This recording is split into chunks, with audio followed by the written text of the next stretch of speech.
চলো আজকের ব্লগের স্টার্টিংটা যেতে যেতে শুরু করি। সবার আগে মুসলিম ভাই বোনদের জানাই ঈদ মোবারক। এই ব্লগটা ছিল ঈদের দিন। আমরা চলে গিয়েছিলাম কিছু খানাপিনা করার জন্য। গিয়েই দেখি ফুড কোর্টে এত ভিড়, বসারও জায়গা নেই। তো আমরা গিয়ে মেনু কার্ড দেখে কিছু সিলেক্ট করি, কী কী খাবো অর্ডার দিয়ে ফেলি।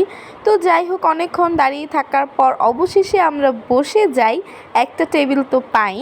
তারপর বসে এই যে খাওয়া দাওয়া শুরু করি। পাপ্পুদিদি এখানে দোসা অর্ডার দিয়েছিল, এখানে আমরা ফুচকা অর্ডার দিয়েছিলাম। ফুচকাটা সরি চটপটি অর্ডার দিয়েছিলাম। চটপটিটা খুব মজা ছিল, শাহি চটপটি। এখানে আমি রাজমা চুরি নিয়েছিলাম। দেন এটা খেতে খেতে এতটা ঝাল লেগেছিলো, আমি কী বলবো, আমি কান্না করে দিয়েছিলাম। তো যাই হোক, দেন আমাদের চলে আসে দোসা। ফ্যামিলি দোসাটা অর্ডার করেছিলাম। এটা এত বড় যে টেবিলের জায়গাই হচ্ছে না, এটাকে কীভাবে যে রাখবো।